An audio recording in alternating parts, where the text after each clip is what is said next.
Hello, everybody. Today's guest is Susan Fitz-Simon, Foley Artist, Supervisor, and Editor. Susan works both in Los Angeles and near Austin, Texas, in a town, San Marcos, Texas, and brings another perspective on Foley, or performative field sound, as I like to call it, as an artist who does Foley on not only the traditional Foley stage, but other venues befitting the particular sound project. And so today, hello, Susan. I'm so excited to be speaking with you. Hi, Vanessa. Thanks for having me again. I know. We talked for a long time when I wrote about you, included you in the third edition of the Foley Grail. And you're in San Marcos right now. Well, my actual stage is in Austin. But it's funny you say that, having a stage in San Marcos, because I've kind of toyed with the idea of building an actual stage here at my house. But, as I get on in age, I'm wondering, oh, do I really need to do that, right? Because I have a beautiful stage in Austin, and it's 36 miles from here. The stage that I helped build a stage in Austin, our first stage, that got torn down, paved paradise, and put up a parking lot. It basically is what happened. They needed to house jaguars, so they get rid of the building. And then so Tom, who's the owner of Soundcrafter, who I talked into and wrangled into letting me build the first stage with him, he had me build the second stage with him. And it's a multi-use stage. So it's actually a beautiful mixed stage, Atmos, but everything gets shifted and moved. It's all modular, all gets moved. And then all my pits, you wouldn't even know anything was in there when I'm not in there. You would never know it was a Foley stage. Yeah. Yeah. And in LA, I worked in a bunch of stages that were ADR rooms as well as Foley stages. Right. Yes, I'd worked stages like that would be both used, ADR and Foley, which I always found really interesting because the acoustics that you need for ADR is slightly different than what you would normally use for Foley. And I kind of preferred a dedicated Foley stage. Absolutely. My own preference is to have a stage that isn't too live. Correct. But that's a matter of preference. But I prefer a stage where, and I'm actually in a studio in my home right now for recording my podcast, which is actually so very dead. It's really neat. But my own preference is to have not too much liveness in the room and not have parallel walls and, have Correct. a lot of sound waves moving. But I did work an awful lot on stages that were not dedicated Foley stages that went from ADR and sometimes even had music working in them, which was really strange because music is in a more live stage. So, correct. So when now, what's really kind of exciting for me, and we're going to talk about various projects you've worked on, but I think a lot of our listeners and viewers are going to be fans of Orange is the New Black. And Susan was a Foley artist on that show, and I'd love to hear about your experiences working on that. I'm not certain of how much time you had to work on each episode because going to the because going back to the traditional time of when I did television, because I started out in TV when we hung it as a unit and didn't even cut it for sync. So my sync had to be very tight. And then went to television and then to film and then back and forth and back and forth. So my sync was very tight because I started in TV, but then I got very expansive having time. And so I got good at both. But when you're talking about long form, as we could do now, which I never really did because I was onto other things by the time that became the trend.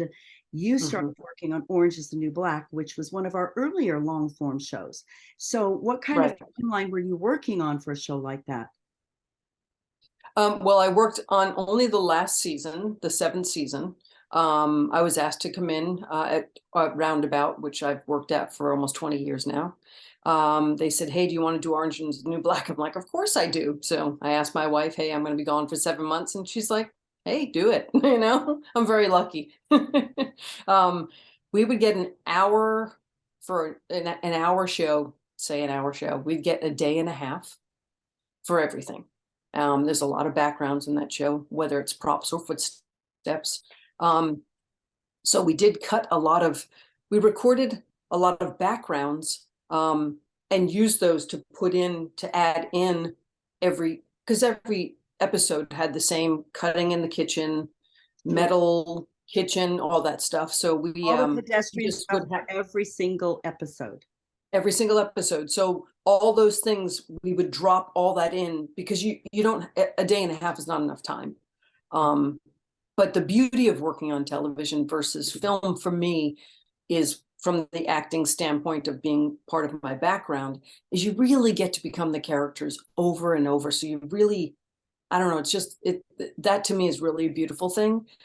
Just walking all the different characters and just their energy and their personality. And that was what I loved about it, and such great acting. It's such great cast, great characters, writing, all of it. So that was really fun. A film, it's just a different beast. You still become the character, but when you're working on the same thing over and over, and the same actors, and you learn their little tics and their idiosyncrasies, and yeah, it was a great show to work on.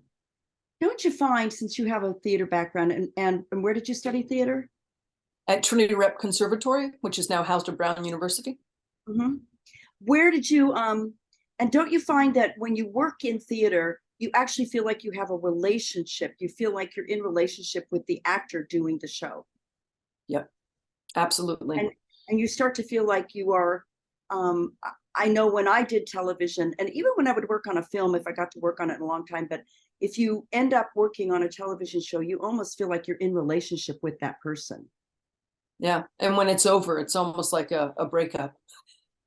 Yes, yes. It is. Even if you work on a feature for a really long time, like absolutely. or if you, yep. or if you work on a feature or a different feature, but it's an actor that you've walked and gotten familiar with how they do their prop work several times. It's pretty interesting how you notice their approach to doing prop work, because it is so specific to their particular training and technique. Yeah, it's very true.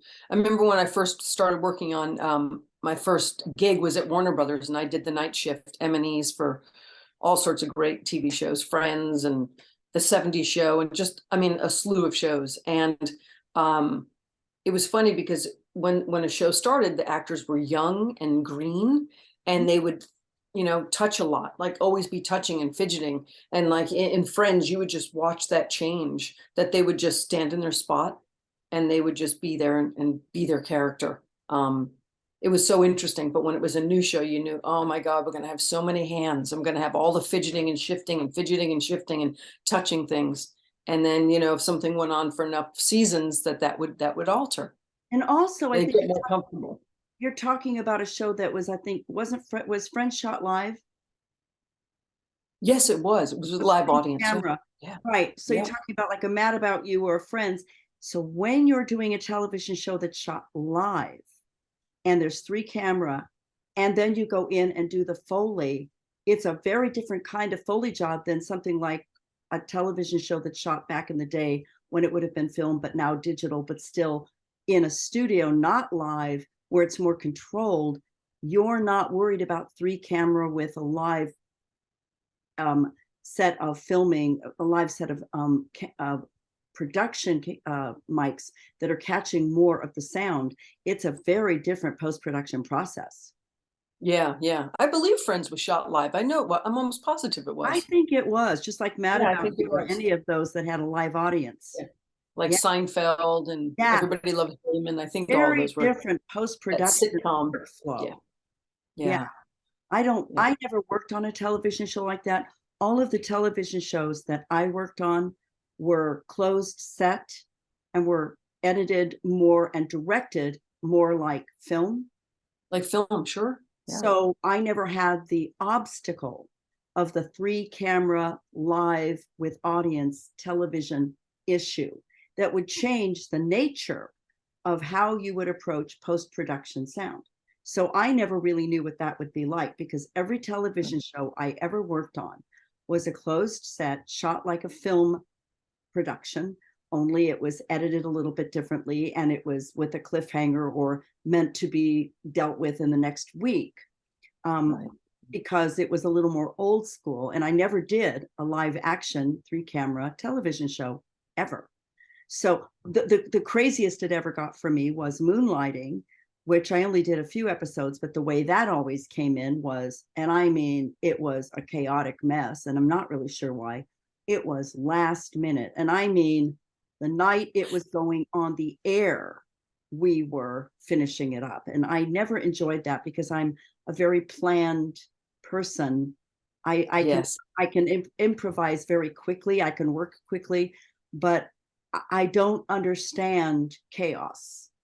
Yeah. So I can work very quickly and I'm in the moment and I'm very focused. I'm an extremely focused person, but I do not understand why moonlighting was always, we're getting the reels and it's going up that night. Yeah, that's interesting. I never understood how that was. I didn't ask. I was just going, okay. But I never understood it when there were other TV shows that had a more calm workflow. I'm not sure why. Right. Now, one of the things, there are two other types of projects that you told me about that I did some research on that I thought were interesting. One thing I want to talk to you about was this really interesting project that you said, hey, I want you to take a look at the tower, which was about this shooting at the university back in 66. Yeah, it was the first mass shooting in the Yeah, United States. yes, Yeah. yes. Please tell me a little bit, tell us all a little bit about this project, because one of the things that I am always interested in, and I will put in the disclaimer about this. I have only done Foley on a Foley stage. I am a traditional classic Foley artist who has worked only within a Foley stage, very classic Hollywood style, which is why, as a scholar and researcher and someone who does ethnography and interviews Foley and performative sound people all over the world, I'm always asking, what is the difference? How do you do it? What's different? And I'm finding all sorts of techniques because it is my belief that we will limit ourselves if we think it's only one way to do it. I just don't believe that. So you worked on Tower, and I'm curious how that Foley was approached. So our stage was knocked down in South Austin, and we were in the middle of building another stage, and I got asked to do this show, this documentary, and I'm like, okay, I'll make it happen. So Tom had a house in South Austin that he was living with his girlfriend at the time, so he converted his whole house into 2 mix rooms. We were mixing tons of TV, editing, and he had an idea. He's like, okay, let's build some panels. And I kid you not, it was the width of my arm. So I'm 5 feet tall, so 5 feet wide. And it was all with wing nuts.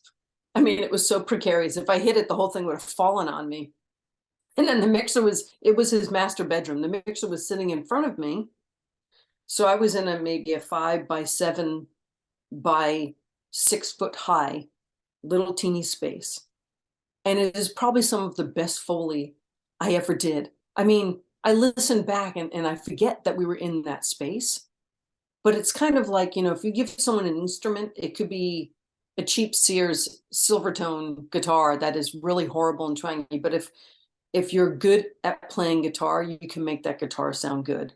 So it's like, if you're good at what you do, you can make the confines work for you. So if I'm confined to this restricted area, I'm going to make it sound the best that I can and not try and fool myself or someone else. We did test after test to make sure that it was doable. And I was nominated for an Emmy for that documentary. Why do you So why do you think it was some of the best Foley that you did? Was it that you were being much more present and aware of what to work with within a space because it was different? Do you think it was because of why do you think that was? no, I think that that's probably a very good point, is because I knew that I had to really be careful and really pay attention to what the sound was sounding like. For instance, there's a kid on a bicycle. You need room to really work a bike, but I only had so much room. And the bike it was probably the best sounding bike movement I'd ever created. And I couldn't figure out why. And I think it's because I was probably hyper aware that I'm doing it in this space and this needs to convey and be real. And I will say that I am not a Foley artist unless I have a Foley mixer. And God bless all the Foley mixers I've worked with, because without them, I don't have a job. Yeah. You know? Best marriage in the universe is the right marriage between the Foley artist and the Foley mixer. Oh yeah, I have a few Foley husbands. Yeah, yeah. Um, I had a really interesting experience in San Francisco when I was getting my master's in divinity, which is really kind of hysterical, but I have a master's in I divinity. know, I read that. I love I this. know, from the Graduate Theological Union in Berkeley. I was over in San Francisco and I was in this, and I was working on Wayne Wang's little film called Eat a Bowl of Tea. And he is a delightful director. And my mixer was Malcolm Fife.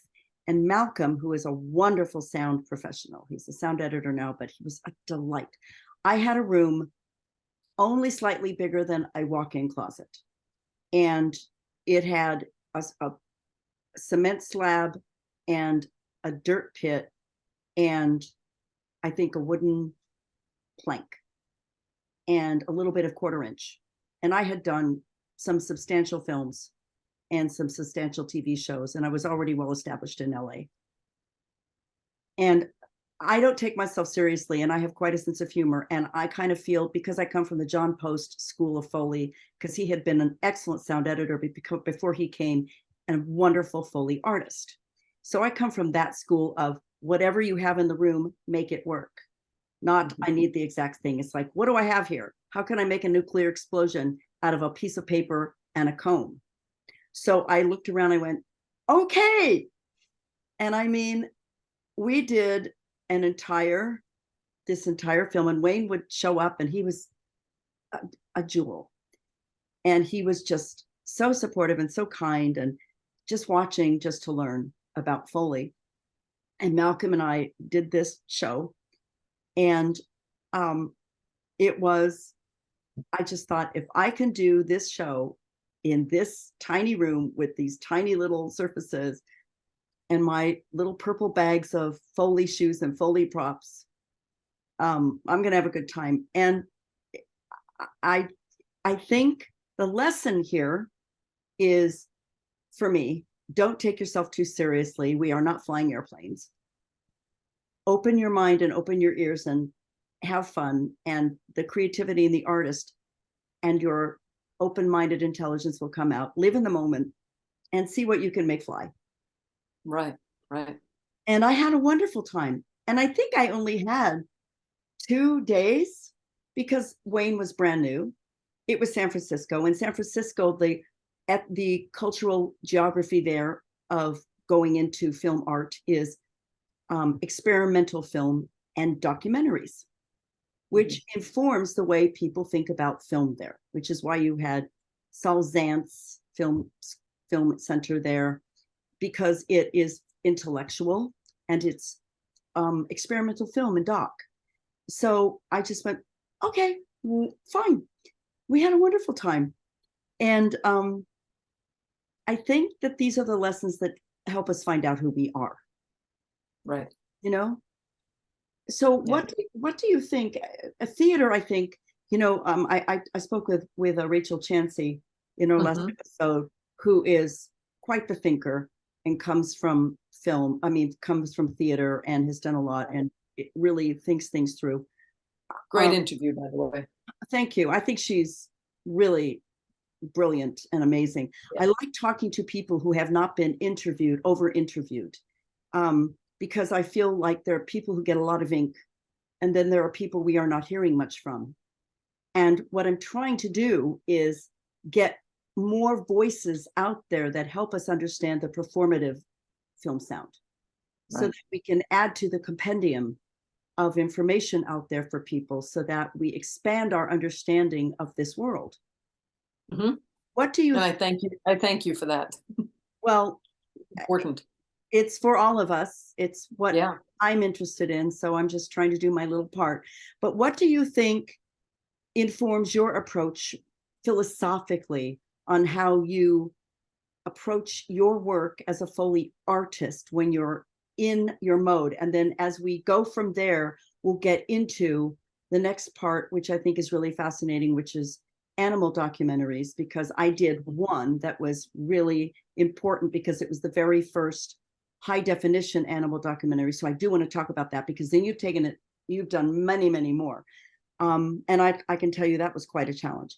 But what do you think informs your approach more than anything? I would say, honestly, this might sound strange, but I think it's my heart that informs me the most, you know? It's like it's a feel. It's a feeling that I mean, it's I mean, I can't explain what it is, but I just feel like um letting myself just really be in the moment and let myself feel the feelings and become the characters and um, just really absorb what I'm getting as well, the energy that's coming from the piece, whether it's a film or television or a documentary. But I would say my heart is probably what leads me the most in life. But I think in Foley, it's always just been a real heartfelt for me, something that I just absolutely love doing. I mean, I still can't believe that I'm a Foley artist sometimes. I'm like, I can't believe I do this for a living. Mhm. Now I see you have some guitars behind you, Mhm. and I doubt that you play all of them at the same time, although yeah, maybe you do. Um, but you have a bunch of them. So I'm a musician too. I don't I play piano badly, but I understand music very well. I just play piano badly, but I understand piano very well. But I'm a singer, a very trained and skilled singer, and I write musical theater and jazz and sing musical theater and jazz coming from musical theater. So I know that that really informs the way I think of film sound Oh musically. yeah. As a matter of fact, one of the chapters I wrote for a film, Sounds Like Action, was a chapter on Foley as a musical part of film sound. And Mhm. and I was talking about McTiernan films and the way Foley and sound are used musically as part of the soundtrack in concert with music. Sure. And that's one way of looking at it. And I'm wondering, in addition to theater, because we both show that theatrical background, how do you feel music and being a musician and a player? How do you think that plays into the way you listen to the the pitch component of when we do Foley? We're thinking of high end, mid range, low end, how that might work with what the score might be, because we have to be thinking music might be in this scene. Is it going to clobber? Is it going to be working nicely in concert? Especially if you know a series and how music's used in a series, or you know the composer, Right. you know the director. But I do like thinking about a score and how it might Mhm. work with it. So as a musician, when you're doing Foley, how does that play into especially prop work for you? Not only thinking about how the character's working with it, but the pitches of Mhm. it with what you might be doing. Oh, there might be music here, or this sound effect. The sound editors are doing this here. How does that work for you? Right. I would say for me, music has really helped me um, sync wise, rhythmatic wise. When a character's walking, I see the cadence and I hear it, and it's bop, bop, a dot, bop, a dot, bop, a dot, dot. Like if someone's doing a dance scene, like that's how I'll explain it if I see it, and I'll be like dot, dot, dot, dot, bop, a dot, dot, dot, dot. I'm like, okay, go. And that's what I do is I see the rhythm and I create it as a rhythmatic pattern inside myself and in my head. Um, so on that level, I think music and Foley are very connected in a syncopat in like whether it's sync or whether it's just the rhythm. Um, I think that yes, the highs, the mids, the lows, really understanding how to place things. What, like you said, what is going to be already cut into from the sound effects? What are they going to be cutting into the scene? Whether I do or don't know. Sometimes I don't, and I'm like, well, I'm going to fill all those areas, resonating things off of things. You know, an acoustic guitar has such resonance. If you lean something on something else that's a big box, how that resonates, and that to me is all very musical. I mean, I started playing instruments when I was a really young kid. My original amp is sitting right there. My old Fender Wow. amp, my very first amp my Wow. parents bought me. Whether they love the fact that they bought that for me or not, they're no longer with us to tell that story. But they bought me a guitar and an amp. And Thanks, I Mom. mean, I Thanks, took Dad. glass and I took metal and I created these swirling sounds, and they were just downstairs probably thinking, what have we done? But it opened a can of worms. Now you started in LA. Where are you originally from? I'm from Rhode Island. Okay, so how did you get from Rhode Island to Los Angeles? I walked After away. I took a train, actually. I packed 5 bags and I took a train cross country. Oh, When I graduated from acting school, my choices were LA for music or New York for acting. And I was in a band in Rhode Island just after I graduated acting school, and we opened up for a lot of big national acts. It was fabulous. I mean, I had such a great time, and I thought music is it. This is what I'm going for. So I moved to LA and played the full Sunset Strip, played every club you could imagine. I mean, I really look back on my life sometimes and think, wow, all that stuff really did happen, you know? So I chose music, and I got on a train and made stops along the way. I'd never even been to LA, and a friend of mine who worked at the theater that I was at, we both get on the train and move to LA. My parents are like, go for it. what an adventure. It was an adventure. So then how did you end up in working in, you started out with cue sheets, or how did you end up starting with post-production sound? Um, I realized I wasn't going to make a living being a musician. And I thought I need to do something in sound because I love sound.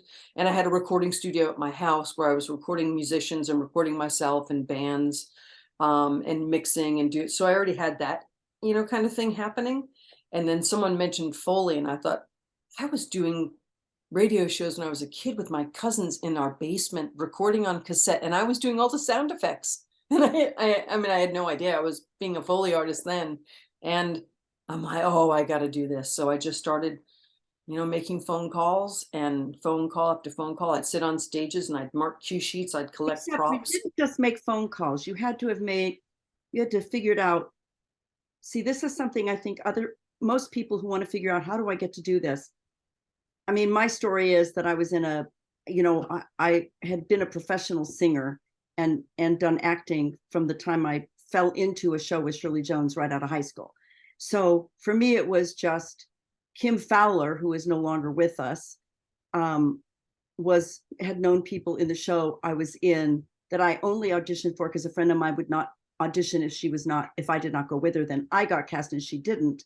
And Kim Fowler was connected to some people in the show, and I went and auditioned to replace language for a film because I was not in SAG at the time, because I spoke Spanish. And they said, want to learn Foley, little girl, at Go Million Sound, everybody. And then I was a backup for Kim, and then ended up doing Lorimar TV shows. So I fell into it. You were actually calling who? I knew Barry Snyder, who was the head of Barry. We call him Fast Barry. yeah, yes. He talks fast. Yeah, very Exactly who fast. he talks fast, yeah. Yes. You and At Joe, Warner Brothers. Fast Barry, yeah.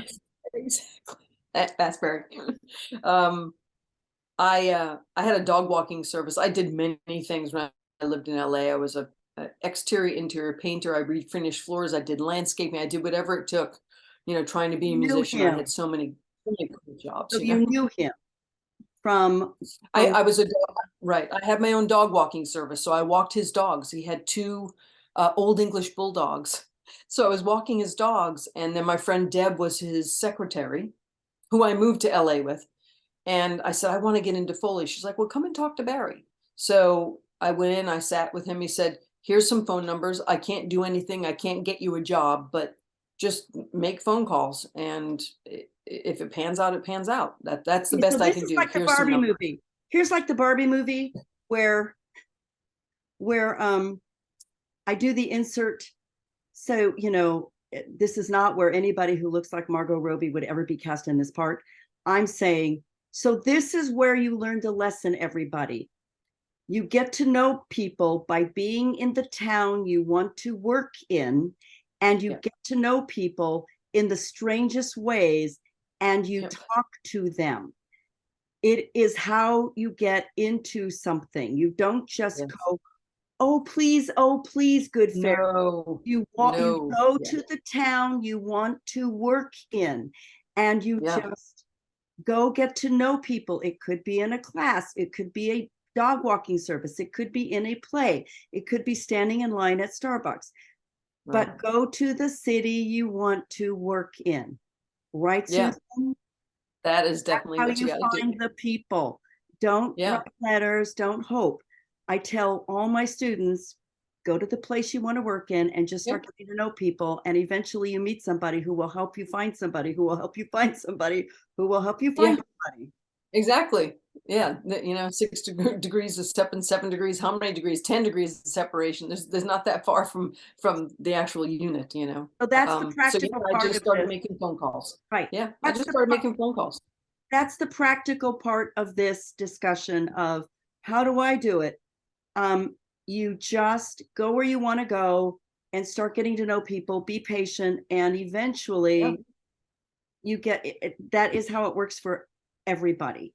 That's how Yeah, it and works. it wasn't easy, but I picked up that phone once a month and just said, "Hey, can I come by today?" "No, we're working on something, we're too busy." "Okay, fine, next month, pick up the phone, 'Hey, can I come by?'" "Sure, you wanna come and walk, you know, watch us walk and pull props?" "Absolutely, I'll be right there." So I just kept doing that, and I was practicing at home with a piece of wood in front of my television. I turned the volume off, and I would do that every day for, like, an hour. I would just walk because I knew if I land a job, I need to be good at what I'm doing. Yeah, And I can't practice Foley if I don't have a Foley stage. So how do I do it? I just practice at home. right. And I knew that footsteps are really the hardest part of the art. Not that props aren't, because they are so complex, but the physicality of walking. You you just it takes, I mean, I've been doing this for 20 something years, 26 years now, and I still feel like I can still be a better artist and still be a better walker and still be better at props, and until I say that I'm the best at it, that's when I need to quit. But I don't think I'll ever say that because I can always be No, better at what I do. it's funny. Every Foley artist I know, except for just a few, say that the footsteps were harder for them than props. The opposite was true for me. And I think it's because I'd been a dancer, but the footsteps were always Yeah, footsteps were definitely easier. Yeah, easy yeah, for me. And yeah. I always had to work harder learning to do props. And I won't say props were horribly hard. I don't know. But I do think it's interesting that unless you're trained as a dancer, I think the footsteps always come harder. Tell me about the stage in Austin. It's a multi-use stage, great sounding room. It has its sweet spots. Some areas are a little too reflective, and other areas are just like perfectly reflective, a little bit alive. Um, the one wonderful thing is I've found a new microphone. I've used the 416, the Sennheiser, all my life, Is and I my now use the favorite. That's my Sheps. favorite microphone. The 416? I love it. Yeah, I use a Sheps now. The Sheps, oh my gosh, I forget, is it a 514 CMIT, I think. It's the blue microphone. Oh my goodness gracious. It is truly magnificent. Um, I mean, I mean, it so was a game it sounds changer. really exciting that you found a microphone you like better than the Sennheiser 416, Oh yeah, which is the ubiquitously favorite microphone all over the world for most people shooting Foley. The most popular yeah. microphone is the 416. 416, correct. Um, it's just, it's a little more forgiving on the high end. The transients are a little bit more curved at the top. I find that mostly like hand pats, like with the 416, it almost sounds like a rubber band, like you got to get a little bit off axis to get the right feel. But the Sheps is so forgiving and so warm. And I mean, the first time I used it on a film, I was listening back and I'm like, oh my God, I really am a Foley artist now. Yes, Sheps After does all make a these years. nice. The nice thing about Sheps is it's round sounding, whereas the Neumann for me has always been a little bright, and It is bright. I like the warmth of a Sheps. So Yeah, yeah, that is the difference. Yeah. these nature docs that you do with the animals, the one I did was called Jaguar in the late 90s, and it was the first high def documentary. And I had a ball working on this, being all of these different places for this jaguar. It was about the jaguar. And it was quite a challenge, and I loved it, but it was a challenge because of high def, because you could see so specifically and precisely for the first time. Tell me about the nature documentaries that you're doing with animals and how you do the Foley and where you do the Foley. I do the Foley at the stage in Austin. The last big one I did was Deep in the Heart, with Janae, who's the girl I've been training for the past few years, who I'll be passing my torch on to when I do retire, because I'll have to retire at some point in time. I can't be doing this for the rest of my life. And then Glenn Eanes was the mixer. It was spectacular because we did bison and snow, bison running across like these really red rocky kind of deserty scenes, and it's all about Texas. It goes from West Texas all the way to the coral reef in Texas, which people don't realize. Texas is such an amazingly diverse state. Yes. The ecosystem here is spectacular. I mean, we have a well, we live on a spring. Hopefully it will last us many more years, but some of the best drinking water in the United States. It's really an amazing state in that, in the nature aspect. So working with all these creatures, I did ocelots, which are small cats, almost like a bobcat. There's only about 125 left in the United States, and they're all in Texas. There's dolphins, so dolphins slicing through the water. I came up with some really cool techniques for that, which was so wonderful. And the biggest fear I had was the bats. I'm like, oh my God, how am I going to, what? I mean, bats are so fleshy, right? Like and I thought, when I get stumped on something, if I think a prop is a little like, oh, I'm not sure what I'm going to use, I let it go. I let it go, and I know that it will come to me. And it always does. I mean, I'll just open the prop door and go, oh, there's the thing I need. It's sitting right there. I just let it go and leave it up to whatever it is it's just gonna appear. So I woke up in the middle of the night and I sat up and I'm like, collard greens, that's the bat wings. So there's many layers. But I used collard greens flat So you against use each other. collard greens. Collard greens. I Yeah. used fresh new ballet shoes. Oh, that's fabulous. Right. Because of being a dancer, I knew the difference between what beaten up ballet shoes sounded like, and I had a pair of newer, fresh ballet shoes, and I got them a little bit wet, and I used Yeah. my fresh pink ballet shoes when I had to do Batman Returns, and also other things with bats. But when I did Batman Returns, there's a lot of bats in it, and I used fresh, there's some bats, and I used fresh ballet shoes. And also, Oh, that's some of the fabulous. penguins, I used some of that also, in addition to other things for the penguins that are around with Penguin with Danny DeVito. Yeah. Yeah. Yeah. And it was pretty interesting because I used that. I used some chamois. I used some leather gloves. So there was like the highs and the lows. I added them all in. So there's the largest colony of bats in North America is here in Texas. I mean, you can watch them swarm out of the under the bridge every night as you go into Austin. You see, this is another geographical thing. You're in Texas, which has a different cuisine. Nobody in California would think of collard greens, but you're in an area that would actually have cuisine that's near the South, because you're in the Southwest, and there's a cuisine that would actually be thinking in terms of grits or collard greens. Because I lived in the South for 6 years, lived in Savannah for a year, and then Atlanta for 5 years, getting my PhD.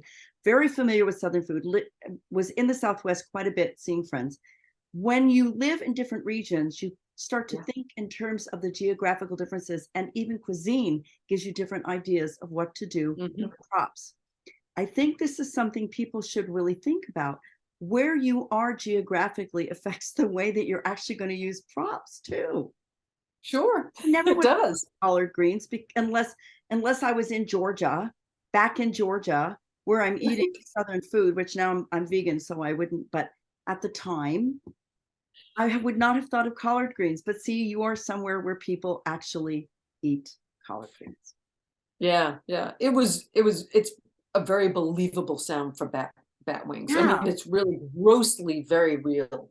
Like it's squeamish, like the sound. It just worked, with all the other layers. It was pretty crazy. I mean, thousands of bats. I mean, you just had to make a lot of sound, So if you were to say what the most fulfilling part, I know that you say you work from your heart, which I sort of interpret almost like coming from an intuitive, emotionally informed way of approaching the art of it, not too intellectually, although I like to work sort of from a Zen mindfulness and then sit back, listen to what I did, and then be the editor looking at it and say, what would I tweak? What would I do differently if I go back and reperform?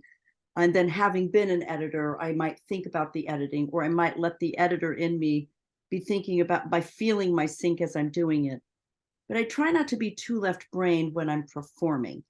If you were to say, in one final way of thinking about Foley, performative film sound, the performance aspect of film sound, what would you say would be to you the most important part of film sound in contribution or in concert with edited sound effects? What do you think its most important collaborative aspect it has with cut sound effects would be? What would you say? I would say that Foley being collaborated with the sound effects that are cut from a library, the Foley brings the realness, the almost like the truth and the organic. Like, I think of myself as a very organic Foley artist. I mean, I've done a AAA video game, and that's not organic. It's very non-organic, and I can do that too. But I just think of myself as more an organic Foley artist. Like, I like my sound to be very organic and very real. If it needs to be bombastic, great, I can give you bombastic. But I would say it's more of, Foley is more of the organic part of the recipe. And then you have the effects, which would maybe be the oven that cooks the food, the Foley being the food, and maybe, the effects being the oven that makes that food come to life and brown and crust on the edges or whatever it is, I don't know. That's some crazy analogy that just came from nowhere. I love that, though. I love that. Let's just let that be the button for all of this and let people sit with that, because I think that's a wonderful metaphor, Susan. Thank you. Thank you so You're much. welcome. No, I love that as a metaphor, and I think that's a wonderful way to let this be our discussion. And I want everyone to know this has been a wonderful discussion with Susan Fitz-Simon, who is near Austin. Her studio is in Austin, Texas. She lives in San Marcos, which is about a half an hour outside, and she drives friendly because she's in Texas. And I drive a Ford now. Yeah, and I know this because I had lots of friends. I have lots of friends in Texas. Yeah, And thank you so much. This has been wonderful. It's so wonderful to see you again. absolutely. You too. And you come to Austin anytime, San Marcos, you can stay in our tiny house here at Dharma Ranch. Thank you.